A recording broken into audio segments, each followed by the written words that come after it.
Ask me a question about video. I bet I know the answer. You do.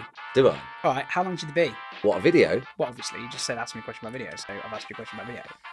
How long should they be? Longer than a conga.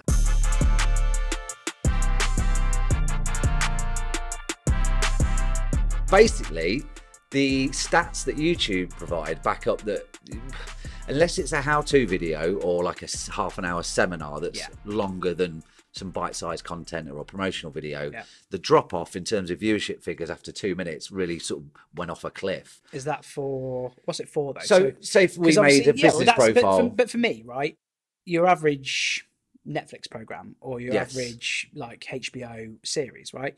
House of the Dragon, Game of Thrones, something like that's an hour. Then you've got things like Derry Girls or I don't know, The Crown.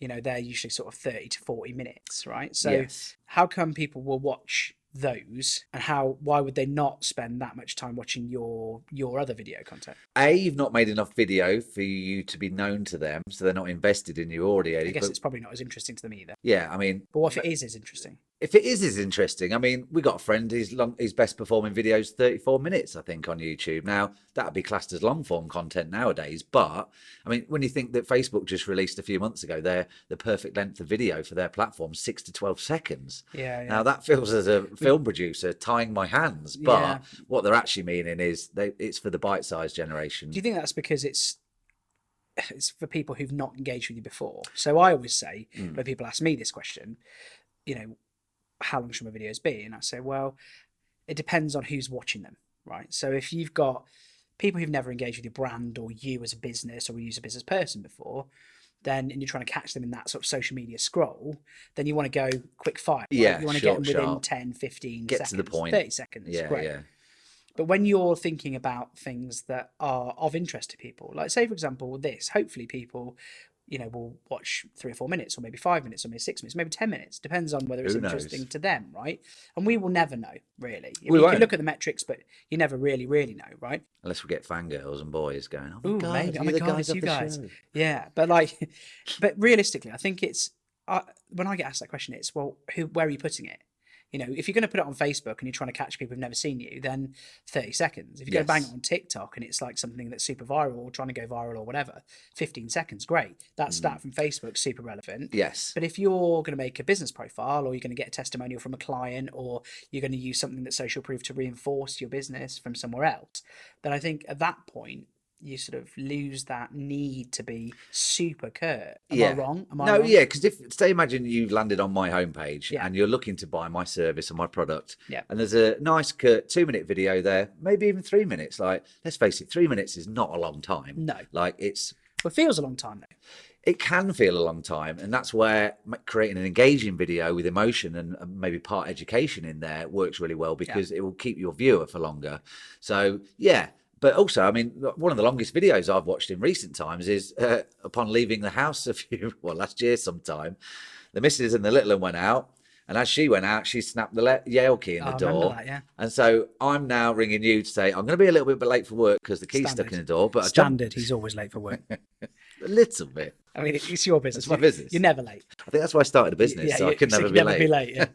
But no, I was stuck in traffic, bro. I watched the guy. I'm so sorry, but I got stuck behind a tractor. Between the 2 roads between your home and your office? That McDonald's junction gets busy in the morning. Anyway, carry on. Yeah, so I Googled it. YouTubed it. If you're looking for something how to, Google will tell you, but people want to watch it. So YouTube's great for that. But I ended up watching a video, it was about 20 minutes long, of a brash New Yorker guy that was a locksmith based in New York, and he showed me exactly what tools I needed to get the snap key out the door. And you watched it because you're engaged. That's what we're saying. Right? But I've never been back to his channel, only because I've never needed it. You've never needed it. So you need to create that need or that desire, I guess, or that want. If people are going to make, week. if people are making a buying decision, then they're going to find all that information that you've got, that's relevant to them, that's relevant to that buying decision, right? Yeah.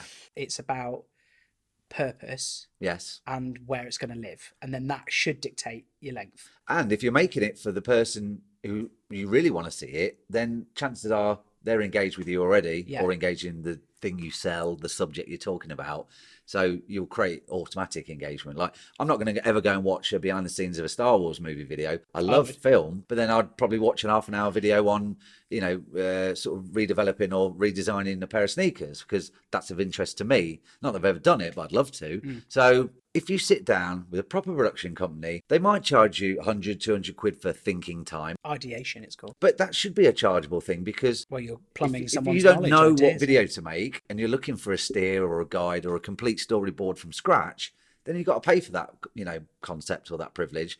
But within that process, you're guaranteed almost pretty much to drill down enough that you're going to create this video that's got everything in it you want it, in the right order that you want it, with the right message and the right style, undertone, corporate branding. And the right length. Where are you going to put it? That's the question I'd ask back. Check which platforms you're using, because like you said, Reels, Shorts, TikTok. Yeah. There's no point in making a 10-minute video or a 2-minute video even, because unless you do this all the time. Unless you've analysed that purpose. Indeed. And check your analytics. If you've never been in the back door of YouTube or your YouTube account, or even your Facebook account, some real clever insights in there. Not just view time, but your highest watched videos, or the amount of time that people have engaged and actually watched a video through. You might be producing 10-minute videos all the time, but people are only watching the first 30 seconds, then you're not catching their attention, I'd say. So it's a great exercise to do. We do it, not as often as we should, but we know what works. We think we know what works, and proof's in the pudding, I guess.